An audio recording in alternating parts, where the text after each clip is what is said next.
Yeah. What's up? It's your boy JFK. Ladies and gentlemen, what's going on? Good to be back here, man. It's another day. Thank God to be in the land of the living. How's everybody doing out there? Hey, how far? Hopefully you're doing okay. So there's a Saturday. Those of us in New York, New Jersey, thank God things are opening up slowly, but we are careful. Opening up, but we're careful. Because right now you can't be too careful. Everybody is on edge because even as you open up, you're trying to hope that nothing changes. You don't want any surprises. You don't want to be locked back in. What's going on? So I'm glad you're here. Let me know if you're here as soon as you come in. Throw your boy a comment. Let's talk a little bit. Once again, I want to say a shout out to everybody. A big shout out to my boy John Olajide on his album launch. When somebody's releasing an album during quarantine, they've been working. That's somebody who's been spending their quarantine building something. I appreciate it. IBK, my guy, have fun now. I'm still mad at you. Your accent hasn't changed. You are not. You don't talk to me with Britico accent. You don't say, "What's up, bruv? What's going on? You're right. Listen, I'll call you later." Yeah. I became, talk for net to me now. Yeah, I know we both grew up in Lagos. Well, you get some IBK, get some British coins. What's going on? What you saying, bruv? IBK, what you saying, bruv? Everything all right? I want to be in the UK. What's going on, man? Appreciate you, man. Ladies and gentlemen, as you're chiming in, like I said, as you come in, drop me a comment. Let me shout you out. What's going on? Hope you are doing okay. And today we're just gonna run through a few things. Like I said, we're gonna be talking about John Lewis. Yeah, bruv. We're talking about John Lewis, the icon, ladies and gentlemen. And I put on my flyer, as an immigrant, I am grateful for the life of Congressman John Lewis. And I put that in particular because sometimes when we think about some of these icons, we think about what they've done for civil rights in America. And sometimes we don't connect it to some of us who came from other places. I'm from Nigeria, and I'm thinking to myself, all right, they're talking about civil rights, talking about all these great men and women who fought for civil rights in America, who fought for the freedom of black men and women in this country. And sometimes as an immigrant, it's almost like, okay, am I a bystander? Am I an observer? Am I an outsider? The reality is no. No, the work of these people, the work of Martin Luther King, the work of Malcolm X, the work of people like this man, John Lewis, the work of all the great ones, that fought. And it helps me. I'm coming in from Nigeria, man, looking like I look. You understand what I'm trying to say? I come in here, I'm able to, to go to school. I'm able to get a place to live. I'm able to do all these things in America. And I can't come in, I can't assume that those things were available to me in the 40s and the 50s and the 60s, if you know what I'm saying. So it is the work of these men and women. It is the work, the suffering of these people, the sacrifices of these people that makes it possible for someone like me to come from Africa and enjoy the benefits that I enjoy in this country. And that's why I say, as an immigrant, I am grateful I'm grateful for men like John Lewis and women who have done this work. Rosa Parks, all those people, everything they suffered, everything they went through made the platform for someone like me to come in off the plane, and get off at JFK. Even with all the discrimination we're still facing, all the racism, the truth is, this country is not what it was because of the struggle of people like John Lewis. This country is what it was in the 40s and 50s and 60s because of the work of the men and women who have given their lives and their time. They've dedicated themselves to fighting for the right to vote, the right to go to school, the right to get a house, the right to get a job. These people fought. So when I come in from Nigeria, when I come in off the plane at JFK, I need to understand that I'm coming to a country that people have fought so that I can come in as a black man from Africa and I can still believe that I can do well here. So their struggle is the foundation for our successes. I say that because I want to plead to my immigrant community, brothers and sisters. For those of us who travel from outside, from Nigeria to these other countries, we have to appreciate the work that has been done by those who were born, raised, struggled, who have fought for us to be able to do what we do.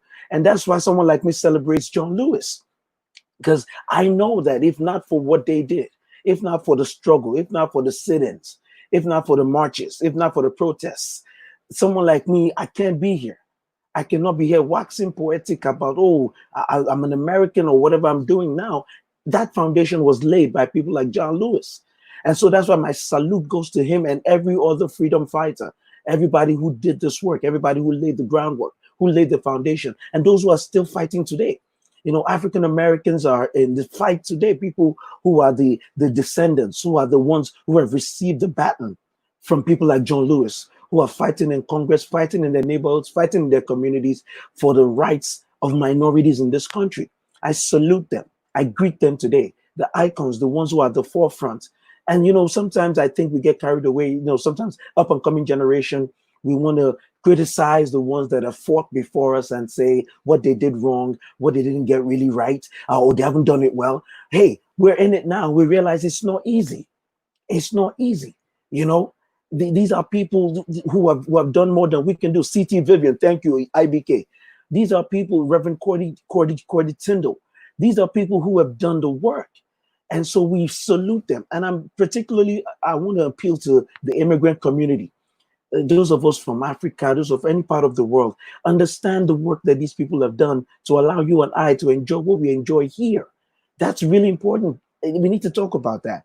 Because you come here, you and I come here, and sometimes we are blessed. We're able to do things. You're buying a home, raising your family here, you're doing things. Understand, there are a lot of things you're doing now you could not do in the 40s and 50s. There are a lot of things you're enjoying now there are a lot of aspirations I have, even for my children now, that I couldn't have those aspirations in the 40s and 50s and 60s, if not for the sacrifice of these pioneers. We need to have that relationship when we think about this, because I'm glad. I'm heartened by the fact that when I look online, I see all of my people, my Nigerian brothers and sisters who are here. I see all of them, with the outpouring of support and feelings of gratitude for men like John Lewis. I love that, because it means we understand, we appreciate that whatever we are building now, we are building on the foundation that these guys laid. We are standing on the shoulders of giants, as they say. And so this is first appreciating that in this country, if not for those sacrifices, we don't get to do what we're doing now. We don't get to enjoy what we're enjoying now. And the other thing about that is that we need to take up the fight. When people like John Lewis and CT Vivian are passing away, we need to begin to understand that we need to pick up the baton. We need to pick up the fight. That's what's going. That generation is moving on. They've done their part. They've done their part. People like John Lewis. And the thing that's fascinating about John Lewis is that here's a man who suffered a lot of violence for his activism. He suffered a lot of violence in his push for civil rights, for equality. And yet, he was one of the leading voices in the non-violent movement for civil rights. And if you think about that, this man was beaten. At some point, he was left unconscious at the train station. He was left unconscious, beaten so bad, arrested so many times, brutalized. But he was still one of the leading voices of non-violence. That's a big lesson. That's a big lesson that, this is a man, is part of a group who wants to make change. They want there to be a difference. But they also realize that if they went about that change with violence, they would have to keep it with violence. Now, it's a tough thing, because don't get me wrong, there were those in the African American community who believed, and I do not blame them, that you needed to be violent to a certain extent to defend yourself. And it's hard. It's a hard thing to talk about, because we're talking now in this generation where, we're having our marches, we're having our protests. But think about it, in those days in the 60s when they were having the protests, if the police force were to just like set dogs on you and use fire hoses on you without any backlash, without any repercussion, with everybody just clapping for them like that's what they should be doing, as opposed to now where they're doing it, they're doing a lot of stuff to us, but we're responding. We're getting some things in there. We're getting some word in edgewise. We're making changes. We're forcing changes. We're getting our people into office. That's the progress that many of these people fought for. And that's why I wanted to do that today and just say, I want to appreciate the work of people like that. And the question for us as a generation is, are we ready? Are we part of that struggle? What are we willing to sacrifice? What are we willing to take? Are we willing to let go and be dealt with in a way that we don't want to be, because we're pushing for the next generation? That's what it is. It's generational. A lot of the work people like John Lewis did was for the people coming behind him. As old as John Lewis passed away at the age of 80 years old. We know that up until last year, from 2016, 2017, 2018, he was still in Congress fighting. He was still in Congress pushing for change. So he never stopped the fight. Even he had been diagnosed with cancer, pancreatic cancer, and he was still fighting. So the question is, do we have any of those people in this generation? Are there any John Lewises left? That's the thing. Are there any John Lewises left? Is there anyone in this generation who's that voice? Or are we so selfish? Are we so invested in the things we enjoy? It's a challenge. It's a clarion call. It's a cry out to us. Like, what are we doing in this generation to prepare for that time in the future where our children will be able to say, my father's generation did this, my mother's generation did this. That's why we are enjoying this. So let me chime in, ladies, and let me know what you think about that. Like, are those voices, are they existent in this generation? I've seen a lot of backlash against the Black Lives Movement. I've seen a lot of people criticizing them for the fact that, they say some of the agenda is getting out of hand and things like that. Listen, I understand that. What I don't understand is, what's your movement? Criticizing Black Lives Matter, as a member of the minority community, is very easy to do. I can sit in this chair and say Black Lives Matter, they're getting distracted, they have this other agenda. I can do that. In the meantime, what's my contribution? Where's my movement? What am I doing? And so am I lending my voice to the fight? Am I lending my voice to the struggle? And that's the challenge you and I have today. Like, what are we doing for the struggle? You're talking about John Lewis today, that's his legacy. That's his legacy. And you and I have to figure out what's our legacy. What are we leaving? Because I'll be honest with you, it's a challenge when I look at the fact that what am I doing, and what am I setting up for my kids? What am I setting up for my kids? Am I laying a foundation where they can be part of this? So you talk about a man like this, John Lewis. I mean, what can you say about all the work that he's done? You have a man who was part of the SNCC, the Student Nonviolent Council back in the day. They started with the sit-ins. They were the ones that were keeping, they kept that fire alive. And by the time the Martin Luther King came into the picture, these guys were already doing incredible work. They were already doing incredible work. And that's why when you look at it, you ask yourself, again, what sacrifices are we making in this generation? When he was chairman of a Student Nonviolent Coordinating Committee, at the same year, they were the ones that planned the March on Washington. So when you're talking about Martin Luther King, you're talking about the great speech he gave at the Washington Monument. Think about these people who planned it. These are the guys who organized. Think about that. Sometimes you see big moments and you ask yourself, who was behind it? Who were those who did the work? Who filled out the forms? Who got the people to sign up, to show up? Who were the ones who did the placards? Who did the posters? Who did the flyers? Who organized the buses for people to make it to the march? Who are the people that did the work behind the scenes? And I think that's the challenge. Some of us want to be seen in the forefront and have our names read out, but there's some people behind the scenes who do the work. So John Lewis was one of those people.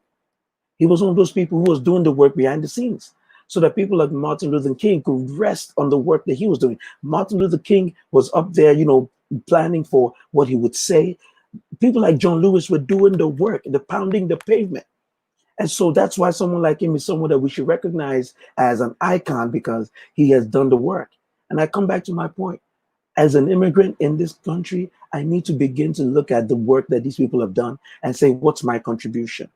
You and I need to start asking, what can we do in our communities, in our areas? There are a lot of things that are going on that we can be part of. And that's why this is a very important story to tell. This is a man who got beaten, who got arrested. If you think about it, it was born to a family of sharecroppers. So in other words, he wasn't too far removed from the actual slavery Jim Crow legacy. So he had to fight his way. He had to really build himself up. And to come from that background and to realize that there's a better America possible. There's a better America possible.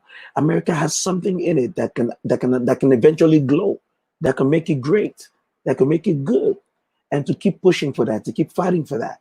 And so our tribute is to this man for the work he's done. And to ask the question, are there any John Lewises left in our generation?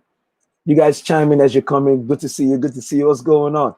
You know what I mean? Like, what are we doing? This kind of a person. And as an immigrant community, do we really understand why these people are important to us too? Sometimes there's a disparity. We look at some of these things and we say, oh, African American history and the history of African immigrants that come to this country. We are part of that story. If not for these people, you and I mean, think about it. Some of us, come from Nigeria and just enter the plane, come out of the plane at JFK. Maybe your cousin meets you and they take you home and you're driving into this house or to this apartment. All of that is possible because somebody did the groundwork where you can at least arrive. If you were arriving into a different world in the 50s and the 60s from Africa, I don't know what kind of world you're arriving into. And for all my grown men and women, my daddies and mommies, if you were in America, if you traveled in the 50s and 60s, maybe you can chime in, let us know what it was like. Because I can imagine that if they were dealing with black people the way they were dealing with black people back in the day, it wouldn't matter if you're from Nigeria or from Ghana. As long as you landed here and you look like you look, you were going to get dealt with. And so the struggle those people were fighting for, it wasn't just the benefits and the fruits of their labor are now being enjoyed by many of us. And that's why our perspective about this country and the people who fought should begin to change. Some of us still look at ourselves as outsiders because maybe you flew in here on a plane. That's not going to cut it. We need to start changing that mindset. Change that mindset. You could have come here on a plane, you could come here on a visa. The bottom line is, if not for the struggle and the work of those who you met here, you couldn't enjoy any of the things you enjoy. You could not be part of any of the things you're participating in. So you're enjoying the fruits of somebody's labor. And I just wanted to start off with that and say, R.I.P. John Lewis, a great man. He will be missed. And the country as a whole has lost an icon. We've lost a very important personality. And I just wanted to give that word, like, we appreciate John Lewis. We're grateful. Rest in power to John Lewis, and to all the civil rights icons who are passing away. As a generation, they're leaving. They're leaving. We're losing a generation. And so we're trying to find out, for you and me, what's the next thing? How do we carry on the legacy? How do we fight? How do we push forward? How do we keep the fire alive for the work that they did? So, R.I.P. John Lewis. Ladies and gentlemen, talk to me if you're here. Let me see what's going on. Yes, yes, yes. Chime in. Chime in. What's going on? Now, listen, we're still having that debate about school openings, and there's some developments that have come up. A lot of people are pushing back and saying, oh, those of us who are saying that schools should not reopen, we don't care about the parents going back to work. We don't care about, like, that's dumb. That's just dumb, because we are also in that category. I'm also a parent. I'm trying to escape teaching my kids math.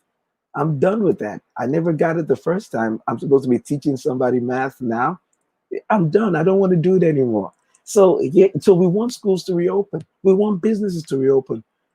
Someone like me, I want to get back to my clients. I want to get my office reopened. I want to get, my job reopened.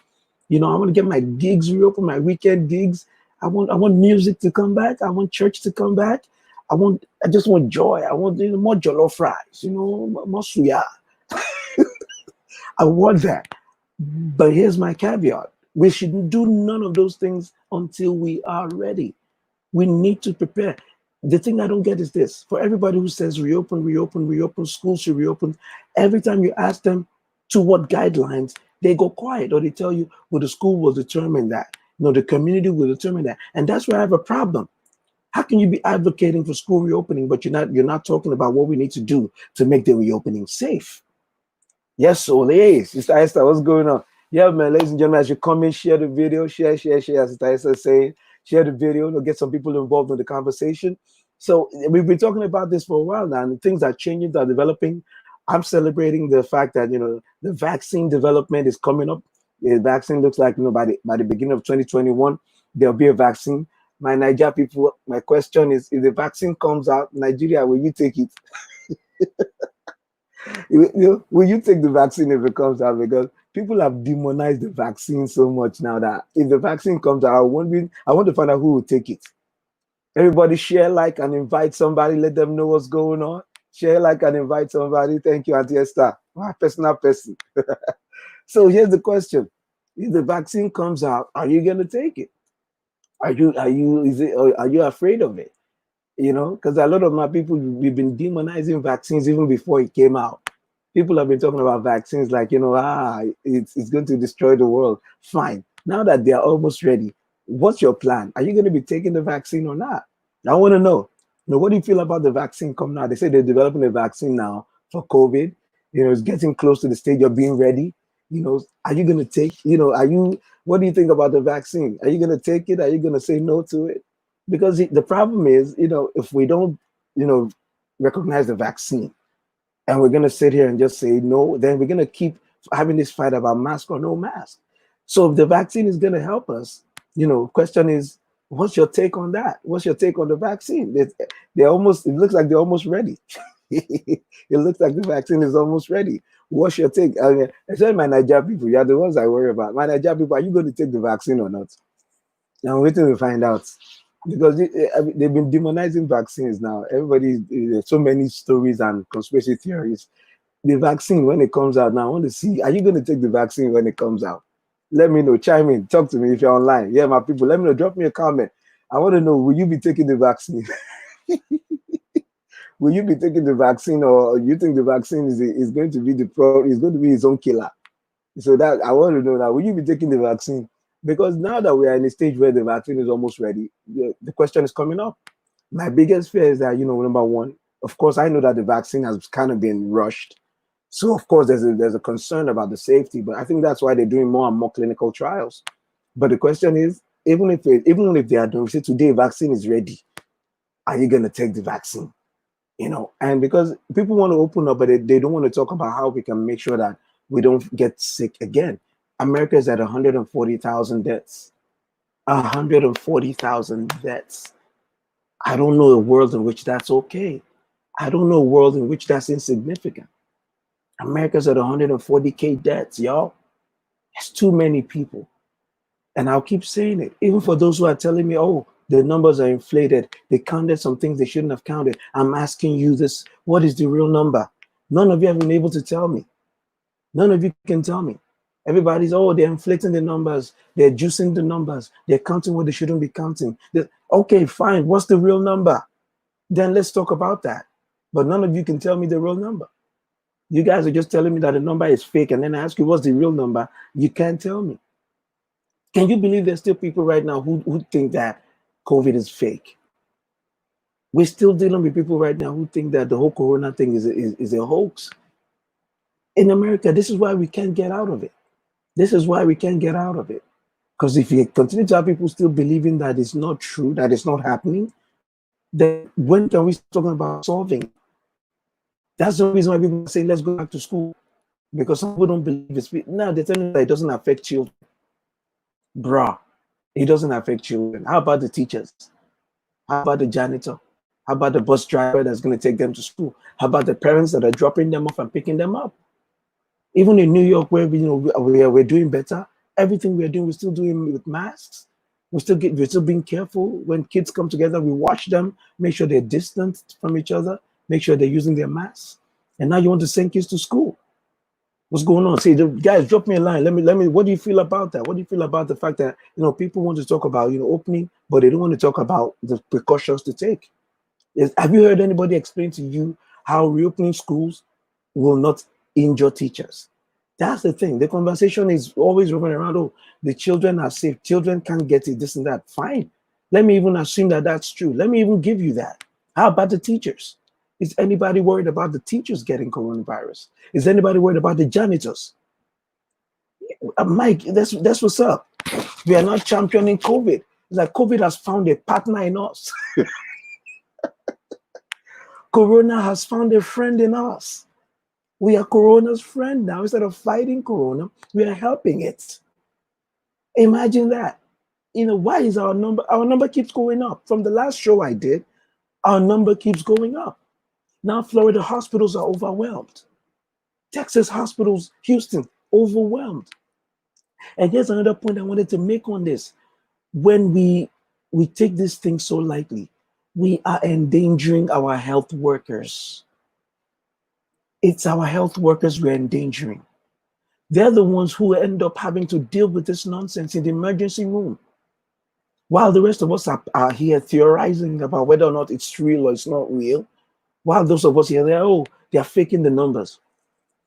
I see a lot of anecdotal information online. People like, well, my brother, had a cough and they said it was COVID. Turns out it was just popcorn that he ate that went down the windpipe. It's like, oh, I have a friend who's a doctor and a surgeon and he's also a nurse, the same person. Oh, and he says that all the COVID stuff is fake. Oh, snap. That's one doctor, your friend, to all the other doctors who have come online to say they're tired of treating COVID.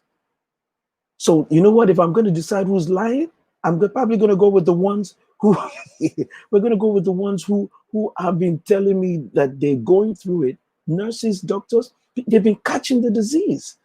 Why are you going to sit here and tell me that, oh, it's not true, there's no COVID, but nurses and doctors are dealing with it, getting sick? We've lost some of them. Did you know that? Do you know that we've lost a good number of health workers? Did you even understand that?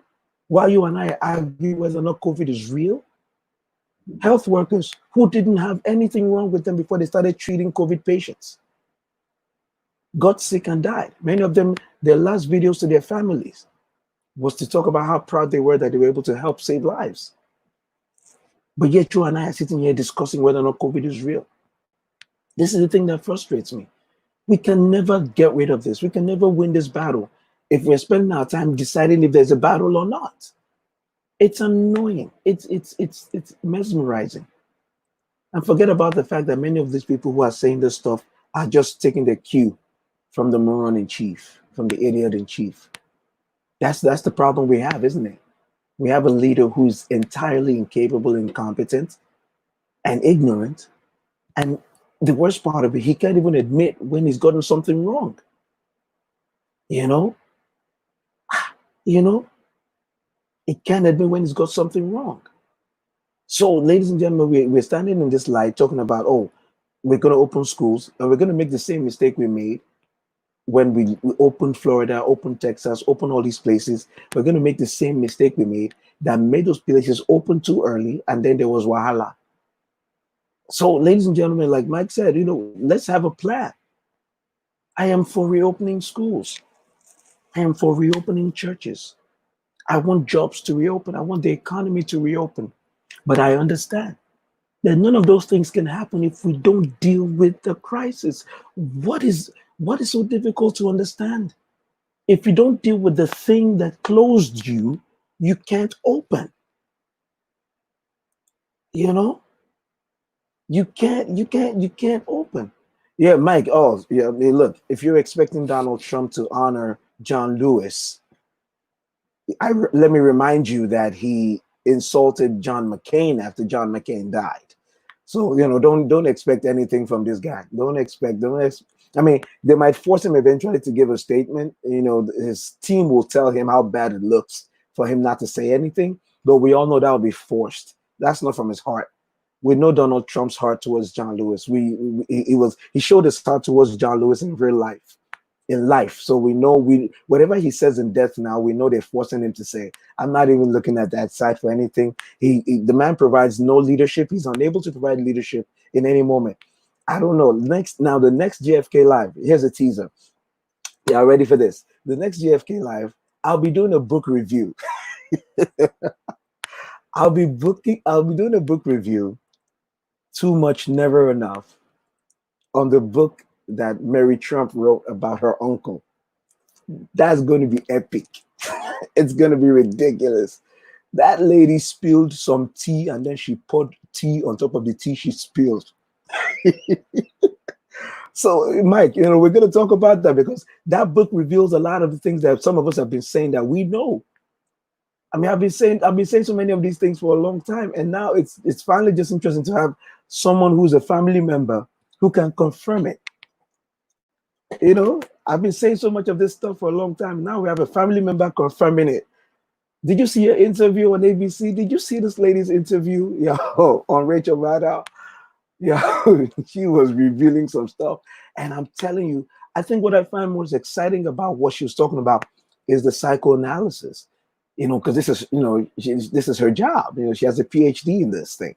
So she was breaking down the childhood that led to Trump being who he is now. One of the things she was revealing was how Trump's father sucked the kindness out of him.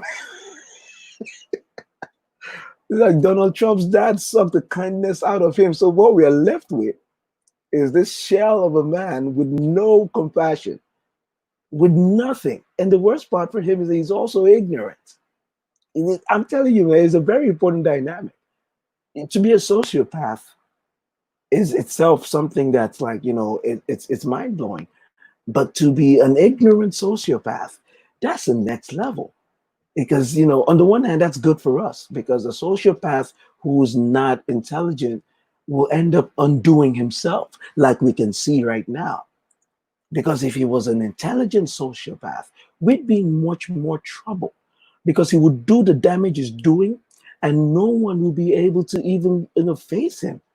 But because of the intellectual deficit, then we see him undoing his own horrible work. He's the kind of guy who would destroy the stuff he's building because he doesn't have what it takes to maintain what he's building or to build. He likes slapping his name on buildings, but actually building is a difficult thing for him. Yeah. Oh, Mike, I saw that. She confirmed his racism. It's like for some of us, when the things that Mary Trump said about Donald are like just, yeah, and like we know he's not a closet racist. He's a racist. He's a proud racist. I'm gonna say it, racist. Did you hear when he said MAGA loves black people? MAGA loves black people. Do the math. Do the math. He separated MAGA, his supporters, from black people. So in other words, he's saying my supporters love black people. That's not saying that some of my supporters are black people too. He wasn't able to understand what he said. He said, MAGA loves black people. Who's MAGA? Who's black people? So that means that there are two distinct groups. I don't know if you understand what I'm trying to say. Donald Trump is confirming to you that his base of support is a distinct group from black people. That's why he says MAGA loves black people. Now we're finding out from his niece that even that statement is just something he just said so he can say it, because his real life is not like that. His racism, his anti-Semitism, none of that is a surprise. But there's a lot of good stuff in Mary's book, Mary Trump. There's a lot of good, like I posted, some of these things we know about Donald. Some of the things we know about Donald, but to hear it, I said this thing, the thing about Mary Trump, right, revealing these things about Donald is fascinating because she looks exactly like him. She looks exactly like Donald. So to hear Donald Trump, being discussed this way from someone who looks exactly like him, that's like, it's messing with my mind. That's just like, yo, Mike, what's going on? He said, yeah, I don't know how America got here. America hasn't looked so bad on a global scale. Bro, the America we're talking about right now is the American carnage that Trump was supposedly coming to undo. It was supposed to end his inauguration speech. He was supposed to end American carnage. We didn't realize what he meant to say was he was going to like bring American carnage. On a global scale, we know America's been stripped of every honor. Understand that. Any respect that America had globally is gone. I said it before, America has a lot of things to repent for. America has a lot of things to apologize for. America, in its rise to become the superpower it is, and even in its reign as a superpower, there's so many things that America has done that are worthy of, of criticism, that are worthy of us reacting to. But in the middle of that, America has also attained a status as one of the most generous nations, if not the most generous nation in the world.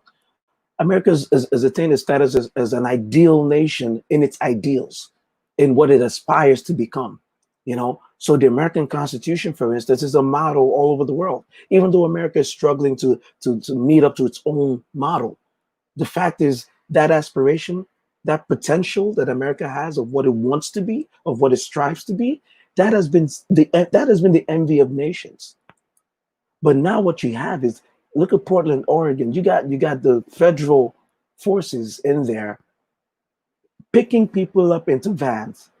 I mean, you used to hear the stories about, these in countries where there's no difference between the politicians and the gangsters and the mafia groups.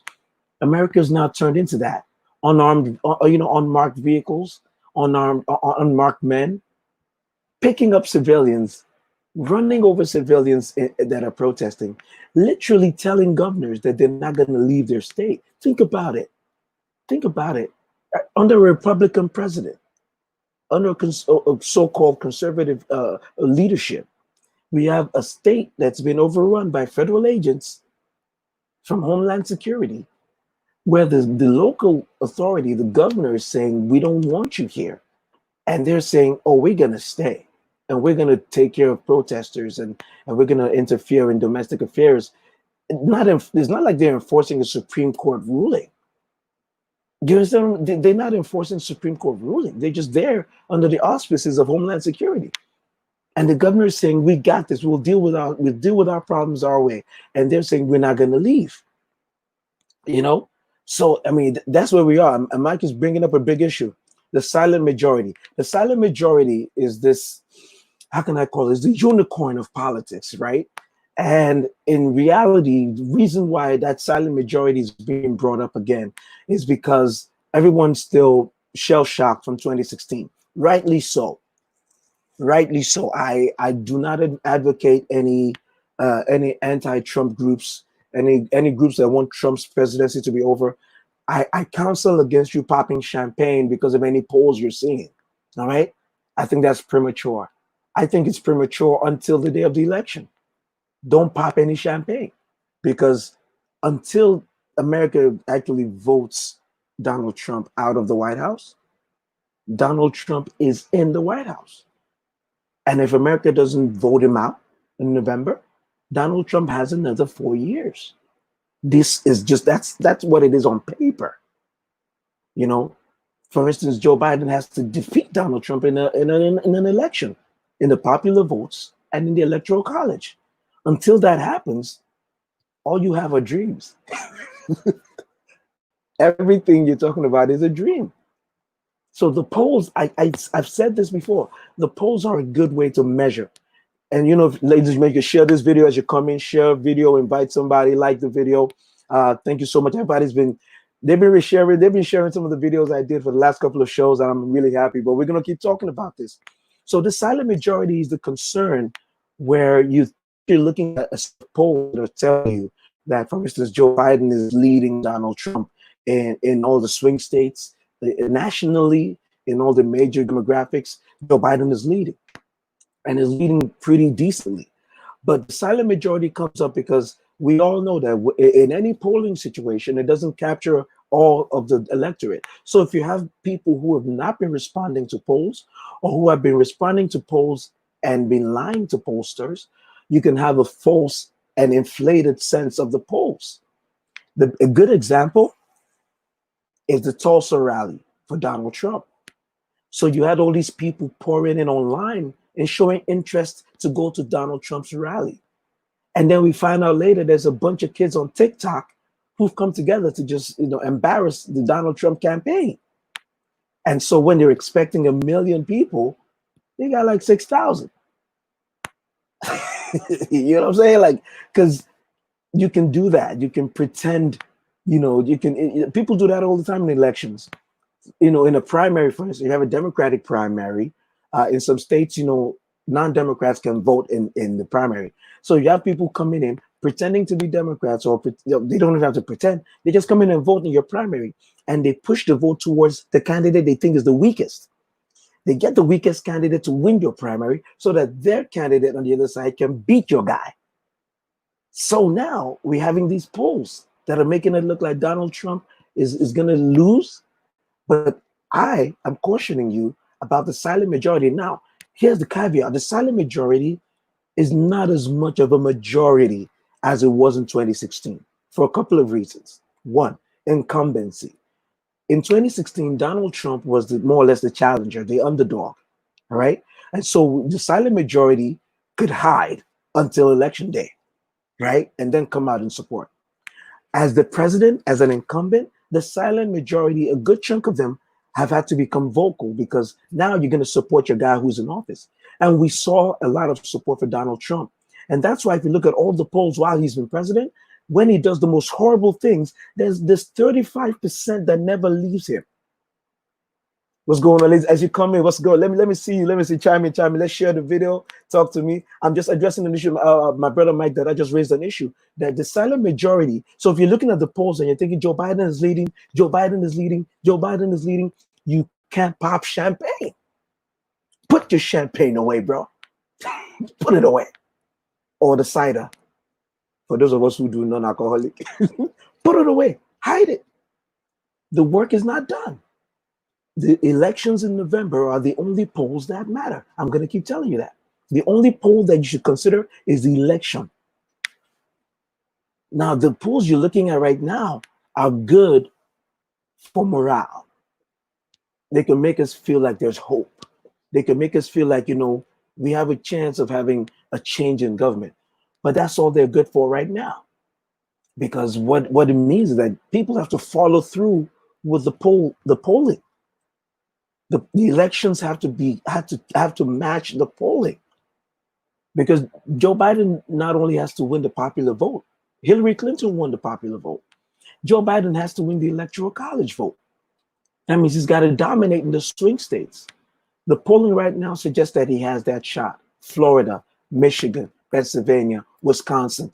There's a good chance right now that Biden is up in the polls. In addition to that, there are states where, the Republicans are supposed to have a clear majority, a clear lead, and they're struggling. All right. When the GOP, when the Republican president begins to struggle in Georgia or in Texas, then you begin to know that there's something shifting. But again, you can't call it. None of us can call it until the day of the election. So I would like to tamp down all this talk about, Trump is going to lose. Like, says who? Says the polls? The polls are a good indicator up until the day of the election. If something happens in October, they call something the October surprise. Something could happen in October to change the math. So that's why the complacency has to end. And so the silent majority is that group of people who are just waiting for election day to show up. Now, the question is there a silent majority available for Donald Trump for the elections that are coming up in November? I argue that there's a silent electorate, but that electorate is not a majority. That's my argument. Because over the first 4 years of Donald Trump's presidency, what was the silent majority that helped him win have had to come out.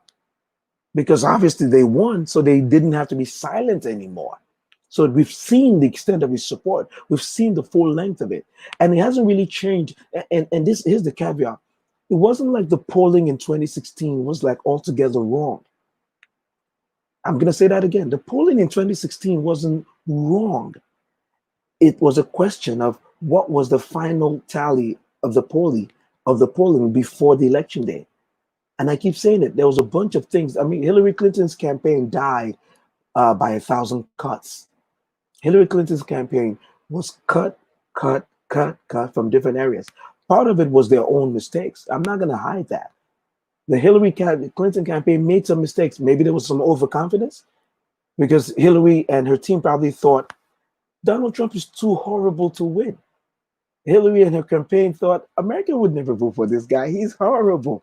Look at what he said about banning Muslims. Look at what he said about Mexicans. Look at what he said about building a wall. So, I can see how they thought America's not going to vote for this guy. This is ridiculous. He's a joke. I think it was the New York Times, one of the New York newspapers, had a picture of Donald Trump as a clown. Normally, rationally thinking, he shouldn't have become president. They shouldn't have voted for him. We're finding out now why he shouldn't have voted for him. Somebody whose business record is a record of bankruptcy should not be handed an economy of this size, of any size. If Corona hadn't come, trust me, Donald Trump would have found a way to destroy the economy. He was on his way anyway. He gave a tax cut he couldn't pay for.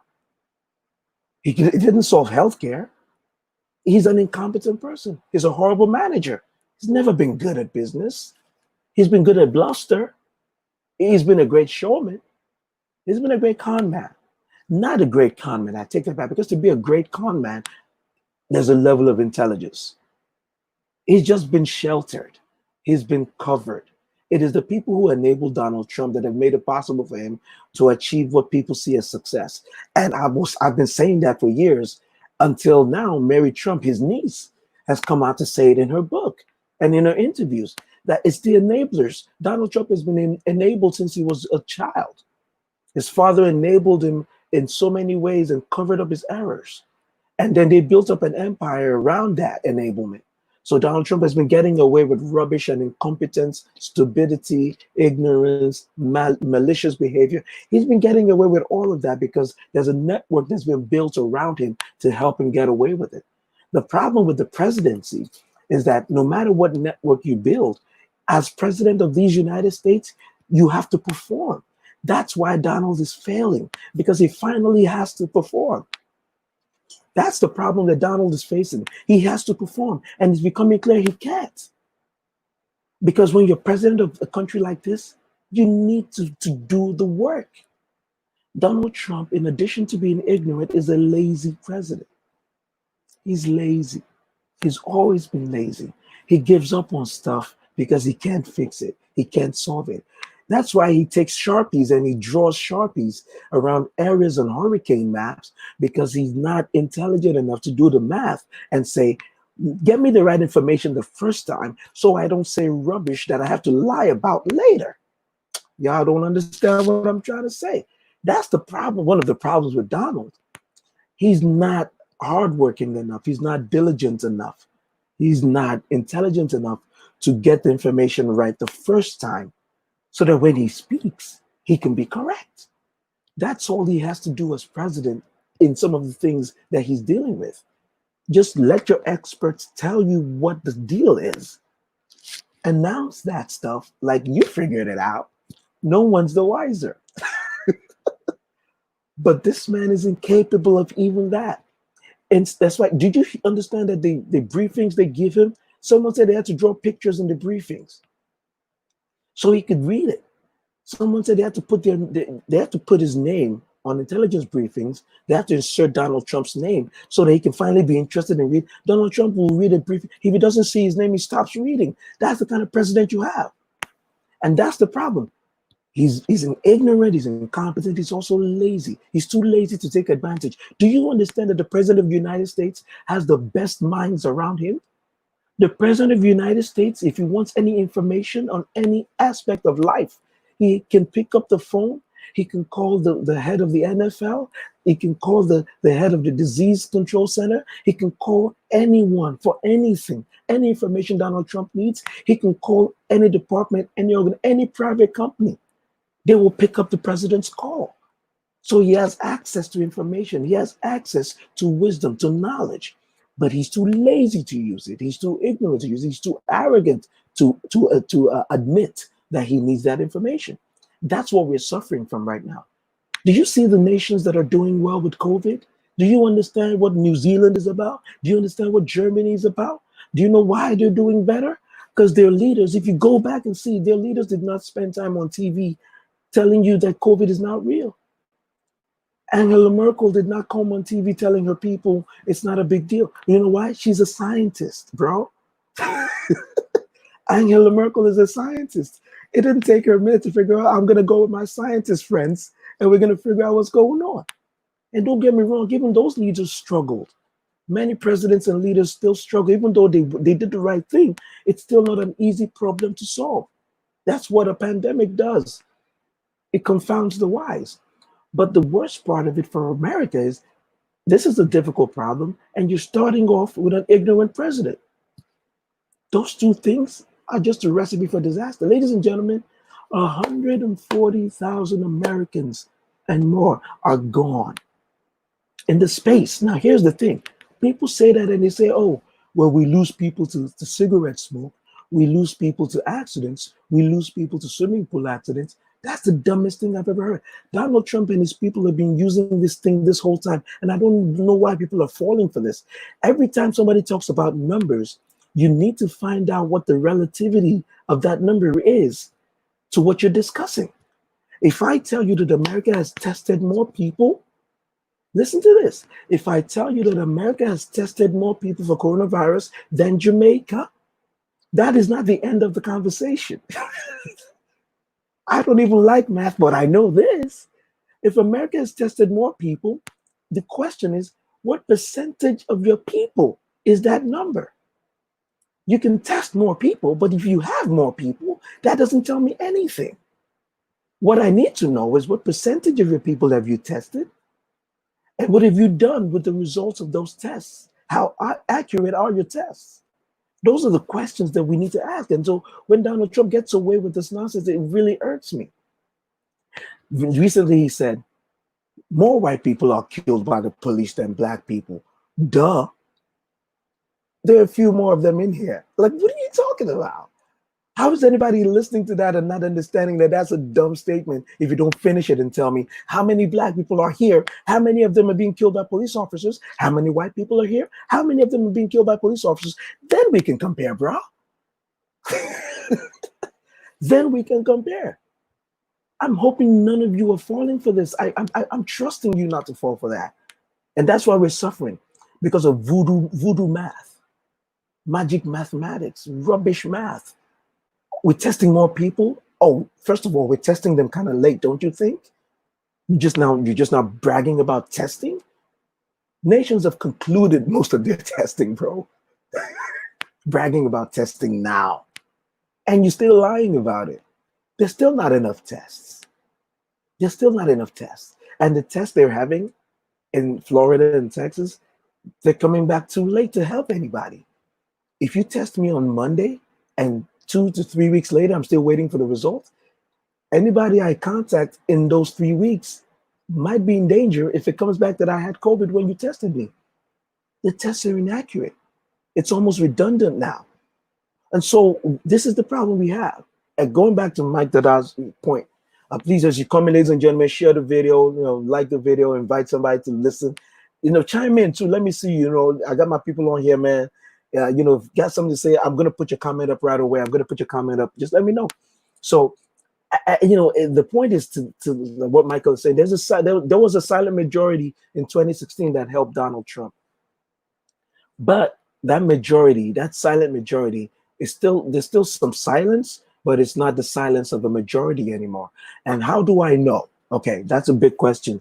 I can see that question hitting me like, oh, how do you know it's still not a majority? Look, first of all, I'm the one telling you not to celebrate anything right now. Don't celebrate the polls. That's the dumbest thing you can do. We've all learned a big lesson. We've all learned a big lesson in 2016. Don't celebrate the polls. Don't you do it. If the polls come out today and say Joe Biden is at 100% and Donald Trump is at 0%, I will turn my back on those polls and I will drink my Gary with granola or kuli or moi moi, or all three together. Why not? If there's suya, I throw them all away. I suya with the granite. It's essential that if you have access to suya, you make it a priority. If you know what I'm trying to say. I digress. If a poll comes out now and tells me that Biden is looking like 100% over Donald Trump in the election, bruh, I'm turning my back on that poll, because the only poll that matters, like I keep saying, is election day. However, the polls are a good measure for where things are going. That's the only solace you can take in the polls you're looking at, the direction of things. If they're not pushing back, if the momentum is not going the other way, and that's why I worry that Biden is such in a good place, because it's either he goes further up or he stays stagnant, or he goes further down. If he stays stagnant, I'm worried. If he goes down, I'm worried, because it's about momentum. If it keeps going in the direction that favors Biden, then it's a good feeling, but it's not the end of the conversation. Don't pop champagne. Don't you dare pop champagne.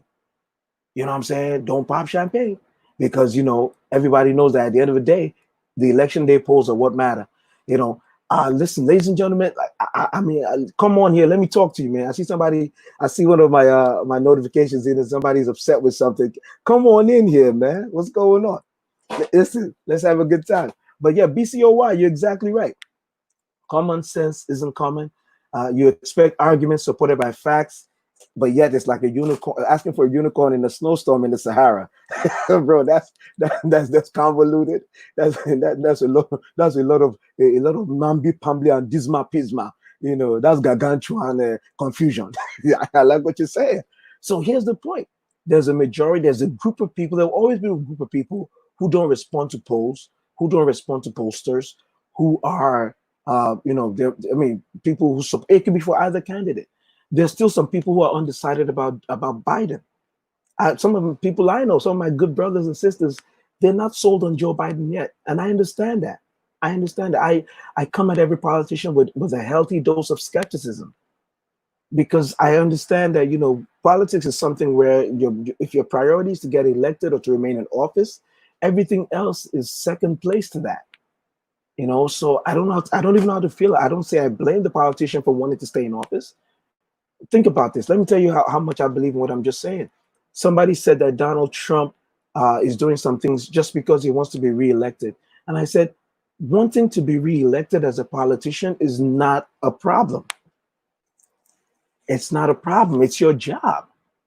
That's like saying being part of a basketball team that, LeBron James just wants to win a championship. Yes, that's his job. Can't be mad at him for that. The problem is, how do you do it? How do you go about it? You want to be reelected. What are you doing to be reelected? If you're solving problems, if you're helping your constituents, if you are giving hope to the people, if you are doing your job, and that's how you're trying to win, if you're running a good campaign, if you're doing good ads, then that's your job. Well done. Even if you have to spin some things to favor you, if there are situations that are not too clear, and you describe it in a way that makes you look good, that's your job as a positive. I'm not mad at that. I hope you're not lying about what you're doing. I hope you're not lying about your opponent. I hope you're not lying about what the situation is. That's when your reelection is now being based on a foundation of falsehood. So getting reelected, Donald Trump wanting to get reelected is not a bad thing. It's a good thing. That's his job. Let's get that out of the way. I know that might be controversial for some who've listened to me criticize him. Him wanting to be reelected, that's normal. That's expected. You show me a politician, congressman, mayor, governor who doesn't want to be reelected. That's a rare governor. That's a rare official. That's your job. You want to be reelected. The problem is, in getting reelected, what are you doing? Are you taking care of your constituents? Are you doing the job? Are you helping people? If your reelection strategy is to do your job and to run a good campaign, then go ahead, be reelected. The issue comes in when you try to be reelected, but you're lying. You're trying to be reelected, but you're not being honest with the people. You're trying to be reelected, but instead of solving the biggest crisis in the nation right now, you're turning your back on it. You're asking governors to figure it out. And then you're turning around and criticizing the governors that you don't like. You don't deserve to be reelected in a case like that. If being reelected means that you're asking foreign nations to investigate your political opponent, you don't deserve to be reelected. So that's the thing. Trying to be reelected is not the problem. Alabi says politicians will always be politicians, but the choice belongs to the people. Hopefully they can make the right choices. America, it's your choice. Thank you very much. And that's why the people are responsible for what they get. Let me tell you something, America. America, you messed up in 2016. Let's be real. You messed up in 2016. It's not so much a statement made to make Hillary more awesome. No. It was a simple question of competence.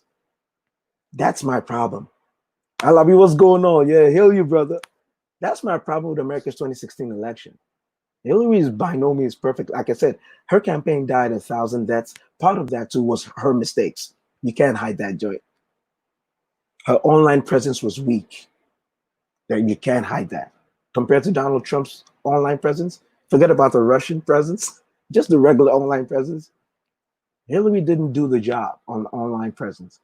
It's like her campaign didn't understand what Barack Obama understood before her, which is you got to kill it online. This is the world we live in. You got to kill it on Twitter. You got to kill it. So I feel like they lost a bit of that. They lost some ground on that. And then it gave room for the bots to do their thing. So Hillary's campaign suffered a few things. We all know about her not going to Wisconsin, even though the guys in Wisconsin said, Hillary, you got to come over here. It's looking horrible. She didn't go. For whatever reason, those things, they piled up. Wisconsin, Michigan, Pennsylvania, you know, they piled up. Virginia, you know, her statement about the coal miners and how they're going to destroy, they're going to get rid of coal mining, the coal mining industry. That was ill advised. That was dumb. Like, lady, and she had a lot of baggage, but she also had a lot of things that were done against her that were unfair. There were a lot of unfair things that came against her campaign. So I say that to give you that package. I don't believe that Hillary Clinton's campaign was perfect or was good enough on its own. However, this is where America messed up. To look at Donald Trump on the issue of competence, nothing else. Let's assume they're both evil. Let's assume they're both horrible, which is unfair to Hillary. She has a longer baggage, a longer resume for you to pick apart. You see, that's the thing. If you've been in politics longer, there's more to attack you for. Mistakes, things you said or did when you had information that was limited and now you know better. It's like Dr. Fauci. Some things that have been taken out of context against Dr. Fauci were things he said based on the information we had on this virus. Like every scientist in the world, it was a day-by-day situation when it started. What do we know? How can we handle it? Oh, we know better now. We shouldn't have done that yesterday. Let's do this today. That's how science works when you're dealing with a new pandemic. And so for a politician, you vote for this, you vote for that based on this analysis or this idea, you're going to die by that. You're going to die by your votes. So it's unfair sometimes when we look at a politician who has a resume and you're comparing it to an upstart or someone who doesn't have the same political resume, no votes in Congress for you to search, no history for you to look at in public office. Yeah, so sometimes it skews a certain way. The experience is supposed to favor the politician, but in an election where experience has been destroyed and is not an issue, all the politician has is baggage. And the new guy looks like, you know, fresh rose in the morning. My only issue is on the question of competence. Donald Trump was never competent, and he never appeared to be competent if you really look closely. There was nothing competent about this man. There's never been. Those of us in New York, I mean, there's a reason why he's a New Yorker, but he has very little support in New York. There's a reason that he's moved to Florida now. That's how much he and New York don't get along. But he's a Queens boy. He's a Queens guy and no support in his own hometown. And you got to ask yourself why? Because we know him here. Even those of us who came to this country later, we heard about it. We know who this guy is. And so that Donald Trump was elected was a major error, a major mistake in America, because it's almost like people cut off their nose to spite their face. People, I believe, I could be wrong, this is an opinion, it's not fact. I believe that some people voted for Donald Trump as a big middle finger to a segment of the country. I'm so convinced. And they still act, a lot of supporters of Donald Trump still act like that today. They don't care.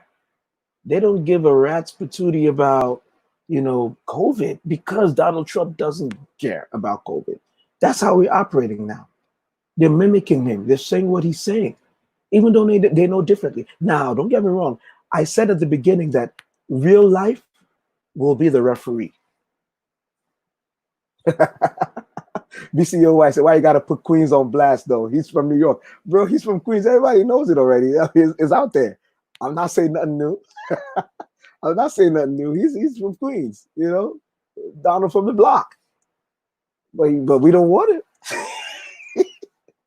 We don't want it. We're glad he went to Florida. And so that's my thing. Like, if you look at what's going on, you have governors A governor is responsible for his people, like day to day. A governor, like a mayor of a city, a governor is like, if it goes wrong as a governor, it's on your head. If it goes right, it's on your head. I don't understand how a governor can be so beholden to this incompetent president that you endanger your entire state. Bruh, even now, Ron DeSantis in Florida is trying to pretend like he didn't mess up. The death rate is rising. That's what I was afraid of this whole time. I said it on a couple of the shows, like I said it on my posts.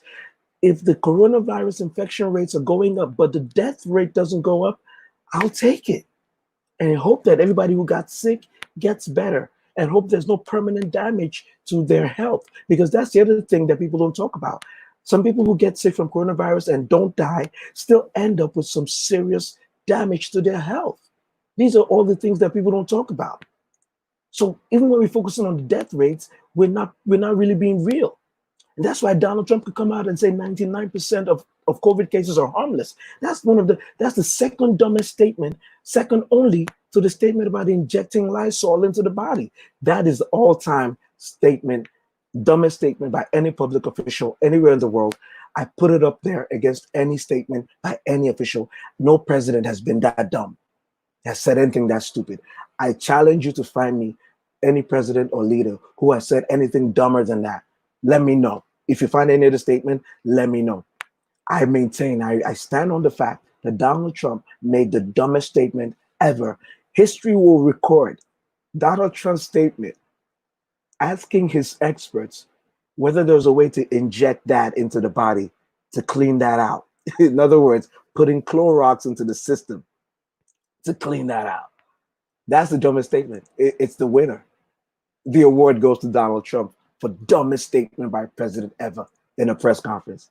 Donald Trump wins hands down. I challenge you to find me a dumber statement, a stupider statement, a more idiotic statement. Find it for me in the annals of history. Oh, I am so confident about it. I trust. Look, I have so much confidence in my boy Donald that he said the dumbest thing any president has ever said. I'm challenging you. Find me a dumber statement. Find me a dumber statement. So the second dumbest statement is when he said 99% of COVID cases are harmless. Bruh, 99% of COVID cases are harmless. This from a president in whose country, in some states, the emergency rooms are overflowing. People can't even go for regular treatment because there's no room for non-COVID cases, which in itself is an avenue that's going to lead to deaths from other things. That's going to make people die from other things because you don't have enough room to treat them because your hands are full with COVID. And so when we talk about, going back to Mike's point, the silent majority, I do not believe exists anymore as a majority. I still believe there's a silent group.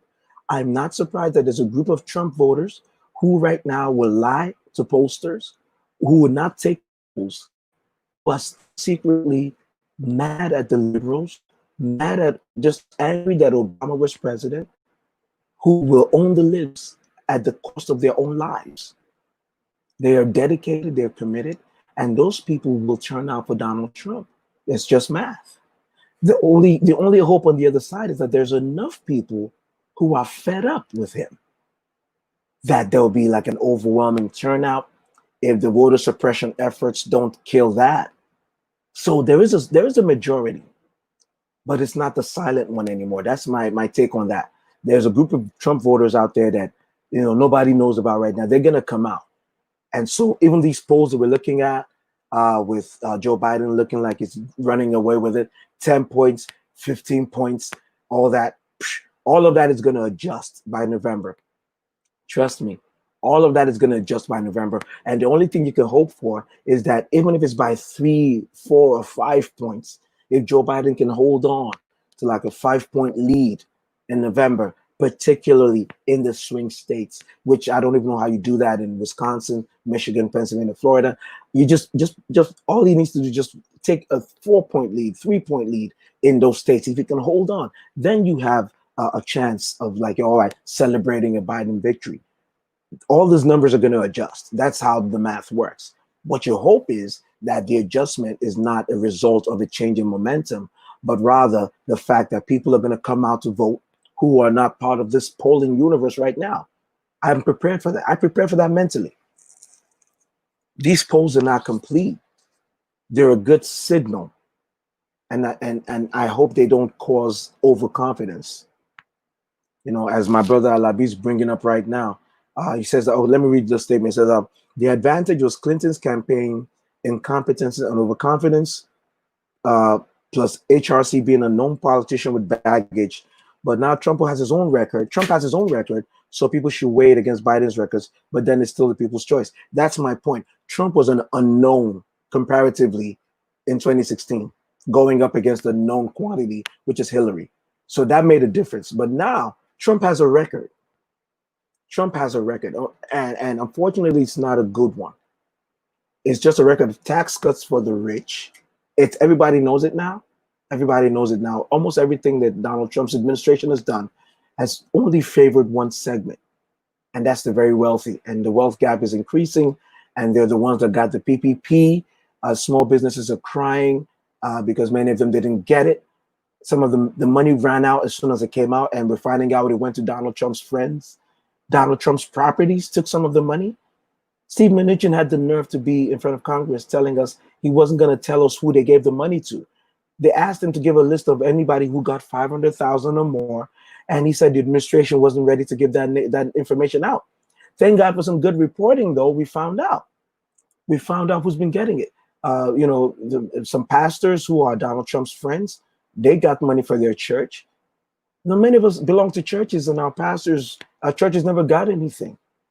But if you're close enough to the president, you got some money from the PPP. So we now know he has a record. Donald Trump has a record to run on that we can look at. And I will say this again, Donald Trump did not cause coronavirus. Coronavirus is not Donald Trump's fault. Just as coronavirus is not Angela Merkel's fault. Just as coronavirus is not Justin Trudeau's fault. But the response to coronavirus, that's on the leaders of these nations. And for every nation where they responded well or better, they get the benefit of that. Understand this, many world leaders right now are seeing their approval ratings go up.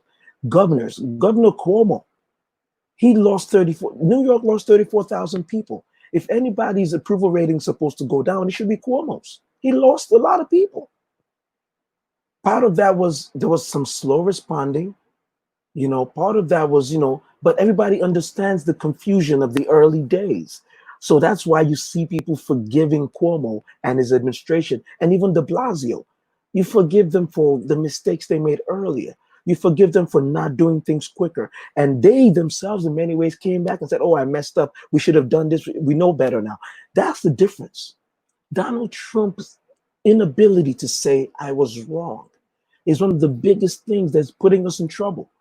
Donald Trump's inability to change, because once he commits himself to something and his MAGA base rallies around that thing, unless it's one of those things where he can no longer pretend, he has to eventually come out. I mean, we've seen him come out and say, "Oh, with the mask at Walter Reed, he couldn't avoid wearing a mask." So I can imagine how painful it was for Donald Trump to wear a mask to Walter Reed, because he's so welded to the idea that masks are weak. Now that he wore a mask, he's on TV saying, "No, I'm not against masks," even though we all know exactly how he felt about masks. He derided a reporter who was wearing a mask and said, "You're just wearing that to be politically correct." He made fun of Joe Biden for wearing masks. But now that he was forced to wear a mask at Walter Reed, all of a sudden it's like, "I've never been against masks." I'm hoping there's enough Americans who understand when someone's lying to us. And that's what I'm talking about. So in this election, there will be a majority, there will be a silent group of voters that will come up for Donald Trump. It's just math. My hope is that there's a larger group of people who maybe sat out 2016. And before I forget, I was trying to tell you what I thought was my evidence that the silent group that supports Donald Trump is not such a majority anymore. They're still out there. They make a significant impact, particularly in the swing states. The swing states, they move based on just a few numbers. I keep saying it. The total numbers that swung the swing states for Donald Trump from estimates is 70,000 votes.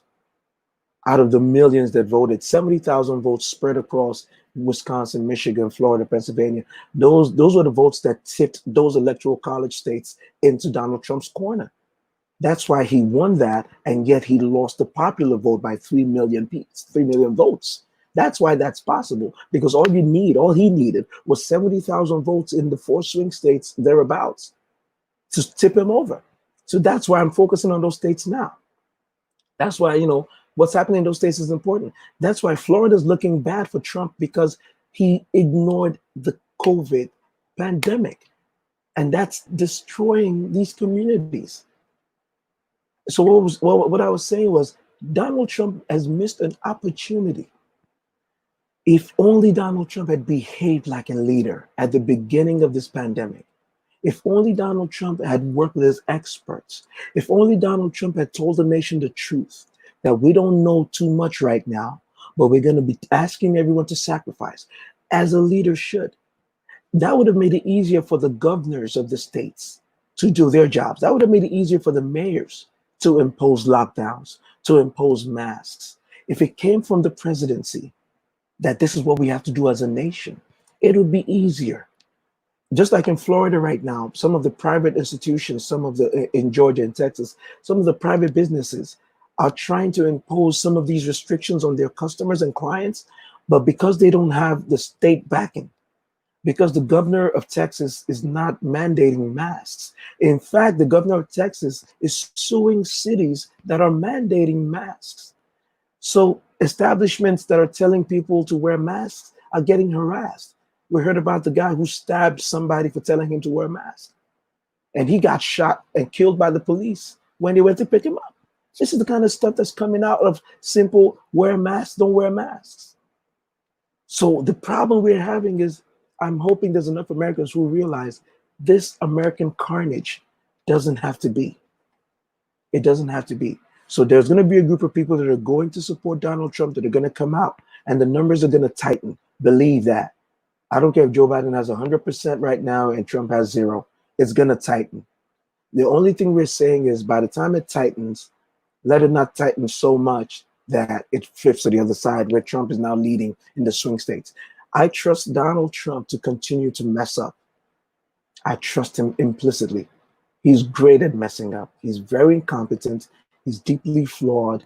I don't know what it is. It could be the sociopathy, or it could be the fact that, he was never hugged as a child, whatever it was. I mean, next time I'm reading Mary Trump's book, we're going to be reviewing Mary Trump's book next time. I'm getting the book. I'm going to read it. We're going to review that, because Mary Trump is saying some things that I've known about Donald, but my goodness, she's spilling tea. She got me feeling sorry for the kid. I mean, looks like Donald had no choice but to grow up arrogant and ignorant. It looks like that's his lifestyle that was picked for him, But I'm going to leave that for next time. I wanted to quickly chip in my legal moment to just one of the things someone reminded me. I was going to talk about my entanglement with jollof rice, as a confession for another day. I met jollof rice very young. We were friends, but I didn't commit to it because at the time I was seeing pounded yam. So over the years, it just occurred to me that the availability of pounded yam became more difficult as I went to boarding school, as I began to be busy. Considering, and those of you who know pounded yam, the real pounded yam in Nigeria, it requires effort. Pounded yam is something that you used to be able to pound the yam. You boil the yam and then you pound it with mortar and pestle until you achieve a certain consistency by adding hot water to the yam you are pounding. That means it's usually a job of 2 or 3 people. And so as one person pushes it this way, the other person pushes it that way, that is how you achieve the symmetry. Come on now, somebody. That synergy is what creates the miracle that we know, that I knew growing up as pounded yam. All right.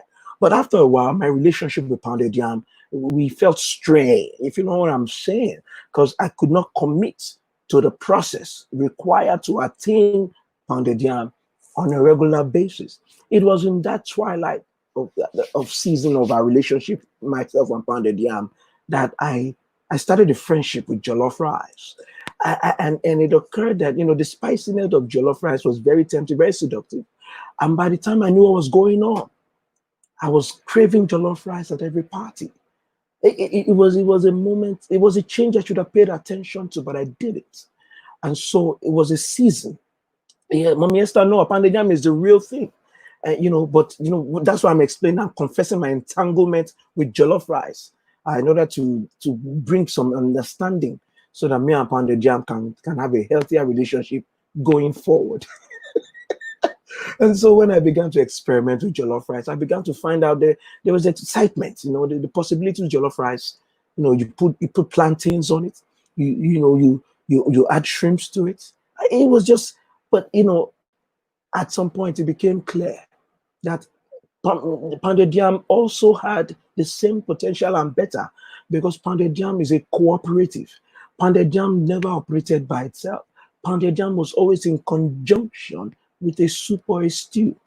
And upon that realization, I disentangled from jollof rice. Jollof rice and I still have communications. But when you talk about relationship, pounded yam is still the one for me. But I needed to confess my entanglement with jollof rice. So it's still a work in progress. It's complicated, but I just feel like I'm burdening to you guys. All right. So let me leave that at that. I'm finishing out with the legal moment. We're talking about the Supreme Court, and first of all, we're praying for Ruth Bader Ginsburg, as y'all know. We're praying that Ruth comes out. Hey, come on now. Those of us who are looking at the Supreme Court, and we're trying to make sure that we don't end up losing another Supreme Court justice under Donald Trump, because I don't know what's going to happen after that. But we're praying for Justice Ginsburg to get better. She's been winning. She's been coming back from a lot of struggles, a lot of battles. The cancer keeps coming back, and she keeps winning.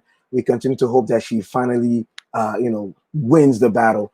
So that's a major issue. Some people ask me about the ruling of the Supreme Court with regards to Trump's taxes. It's a split ruling. Part of that decision allows the New York DA Vance to go in and use and obtain these taxes from the institutions that were holding it as part of their business, their normal course of business. So these tax documents are not things that New York will be getting from Donald Trump or his organization. They're getting it from the banks that Donald Trump has applied to for things, who have those documents. So the New York District Attorney, Manhattan DA, has won the right to see those taxes from those institutions. However, the other part of that suit was whether or not Congress could get their hands on the same taxes, in which case Congress could decide to make it public for all of us to see.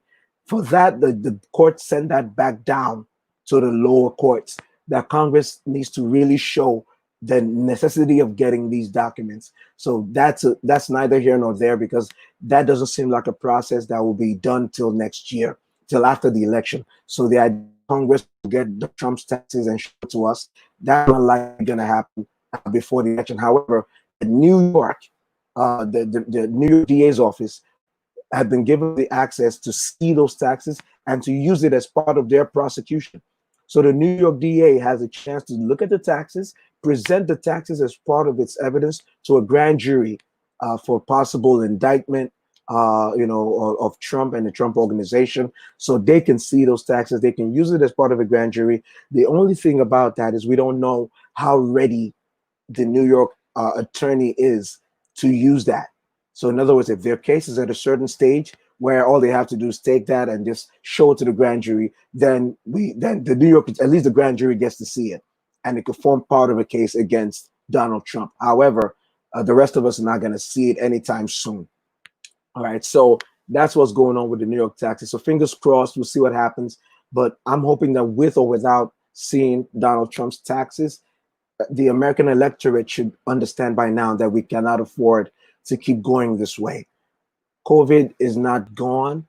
We need leaders. We need a leader who will take it seriously finally. We need a leader that will take it seriously. That's when we have a shot of winning. That's when we have a shot of winning. So that's my hope, that America will just decide we're tired of COVID, so let's get rid of any leader who doesn't take it seriously, who doesn't know what to do, and who won't confess that he doesn't know what to do. So, ladies and gentlemen, it's your boy JFK. Shout out to my boy John Olajide on his Praise Medley album. Next show, I think I'll be putting up the flyer for his album. Y'all go cop that. That's a beautiful praise medley for a time like this. In the meantime, shout out to everybody. My people out there, I appreciate you. Share the video, YouTube, Facebook. We're still working on getting the YouTube page ready for a big launch. In the meantime, all these videos are available on YouTube. It's your boy. Drop me a line. Let me know how you're feeling. Let me know what I should change. Let me know what I'm working on. Big shout out to everybody in New York, Niger, how far? Hope you guys are doing good. UK, what's going on? What you saying? What you saying? What you saying? I hope you guys are doing better. We are praying that we all come out of this COVID. We've lost too many people these past few weeks.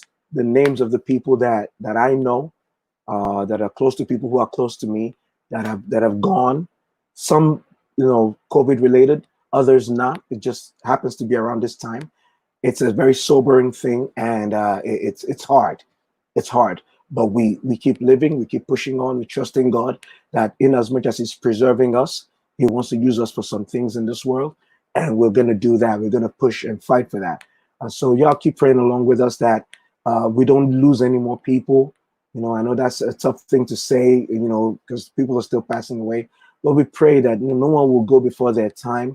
We pray that people who are old and elderly, that even on their way out, that God will give them strength till the last day, and that we ourselves will be preserved even unto the coming of the Lord as a believer. That's one thing we pray for. So I'm asking that we just continue to pray, be well, be healthy, and hope to catch you guys later. And in the meantime, confess your own entanglements, whether it be for jollof, pounded yam, suya. Confess your entanglements and be thou disentangled. It's your boy GFK, man. Peace out. One love. Y'all be easy. Once again, rest in peace, the great John Lewis. And hope his family is comforted. Thank you guys. See you later. One.